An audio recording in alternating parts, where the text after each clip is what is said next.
Hello and welcome back, and that's right, today I want to talk about the OpenSSL security flaw that's floating around in Synology and QNAP NAS platforms. And that's right, yes, this is something I should have touched on sooner. Indeed, a few of you, I'm talking to you Kenny, have reached out to me already, asked me why I haven't made a video on this, and the simple answer is I've been swamped. I've been working on the SSD stuff. There's a few big announcements coming up very soon. I've been really wrapped up in that stuff, and I've just wanted to make a dedicated video about this rather than stick it in the date and news of the week videos, because I think it's too big to go inside one of those. But in short, there have been two vulnerabilities that were picked up on in the architecture of OpenSSL, and although these have been patched, there are kind of existing security and vulnerability kind of warnings out there that I think a number of people should be aware of. But before we go any further, what the hell is SSL? Well, for those that aren't aware, that little padlock when you go on most websites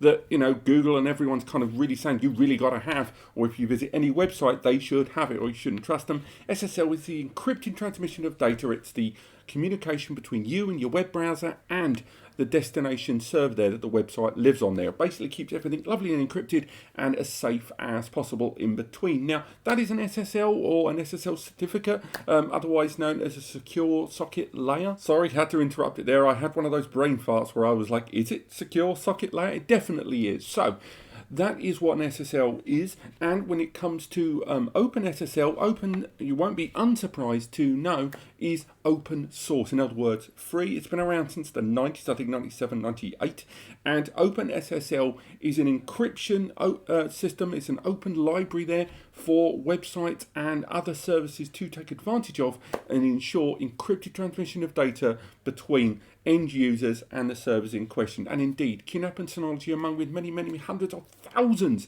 of companies, have integrated OpenSSL into a number of their services within DSM 7, DSM 6.2 and QTS 4 and indeed QTS 5, no doubt, moving forward. So where does all the problems come in? Well, the OpenSSL system, which is regularly updated and has an enormous body of resources behind it and staff and stuff like that, they were made aware of these two vulnerabilities. And these two vulnerabilities, one slightly less so, the second one probably the more important one there, that can open up the door to DDoS attacks and stuff like that. When these were brought to their attention, they patched them. I believe on the 24th of August. There might have been, you know, overnight when it was highlighted and then patched up. And from that point, OpenSSL was a great deal more secure and it didn't have these vulnerabilities. However, the services that utilize OpenSSL in this, you know, this part, this encryption, which had this vulnerability in it, are still being utilized right now via the remote access usability of Synology and QNAP services. Not the whole system, just preset parts of them, from Hyper Backup Sync to a few of the services on Synology's platform. They're a little bit more final, little tiny ones there, all the way in between. Now, both brands have been fairly outspoken about it. As soon as they were notified by OpenSSL about these two security vulnerabilities, they added them to their respective security advisories. They made it clear that first and foremost, this does not affect anyone that doesn't have internet connectivity on their NAS. And I know a number of you watching this video, and particularly some of the videos I've done earlier this year, are going, I will never connect my NAS to the internet. Ooh, horrible internet. I'm sorry, you shouldn't have to live that way. And, you know, these things are designed for network and internet connectivity. But of course, you better know what you're doing when you're connecting these things to the World Wide Web.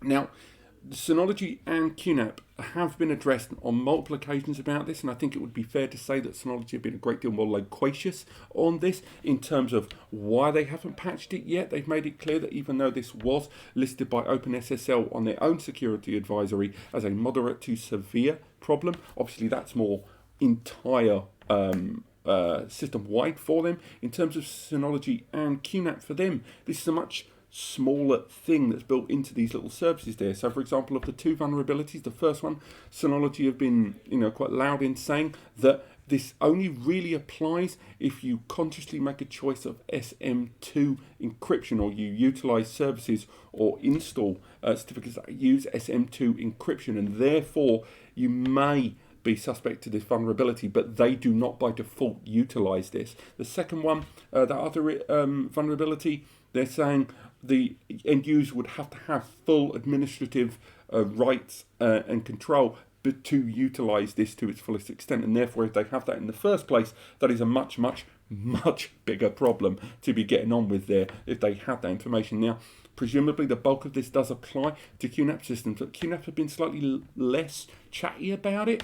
Again, if you go to their respective security advisories, Synology has a great deal more information displayed, with QNAPs being a little bit more coy there, but both brands are clearly considering this a fairly low priority right now. They both have got commitments, I believe, to 30, 60 and 90-day resolutions based on the severity of a critical flaw that's been noticed. They have done everything they do by their own guidelines about letting people know, but as it stands at the time of recording right now, they have not been resolved. And you, the end user, what should you take from this? What should you be doing right now? I mean, again, these are very small issues. I mean, again, not to undermine any security issue when it comes to your data, and you should have multiple backups and snapshots and stuff like that. Just, again, double check your security settings. Make sure you're updated to the latest firmware updates. Make sure your updates, ideally, particularly for individual applications on this occasion, have auto updates enabled. I know a number of you aren't as keen on that. And the other thing I would highlight when it comes to stuff like this is this kind of vulnerability. Let's look at the worst side of things. It opens the door to DOS attacks. It opens the door to the insertion of malicious code if it can be tapped into there, and of course forcing the system via buffer overflows to gain access to your NAS. That's not impossible in this scenario, but it's incredibly difficult unless you are using incredible laissez-faire security settings, and that's the big takeaway from this video.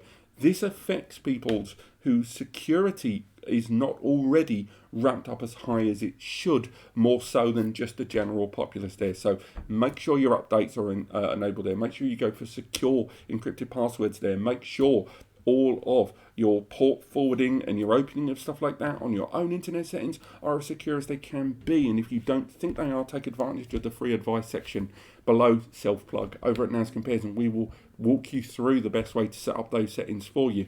But this security flaw, as it stands, this vulnerability, should really be seen more in terms of the lock on your toilet door if you live in a flat. So, for example, yes, the lock might have had one slightly loose screw right now on that toilet door, but you should have a door already into your house and a door into the flat and a gate on the outside of your house already in place.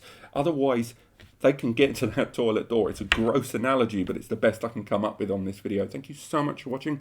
I hope you've enjoyed this. Again, talking about stuff like this can be incredibly complex, and again, even the subject of SSLs in of themselves are things that we all just throw the term around without really knowing what it means. And even myself, I've had to brush up on some fairly out-of-date knowledge from about 2 years ago just to make this video. So I hope you found it useful, and again, the big takeaway: update all your security settings as much as you can and stay on top of it. That's the big takeaway from all of these. Thank you so much for watching. Click like if you enjoyed the video, subscribe to learn more, and I will see you next time.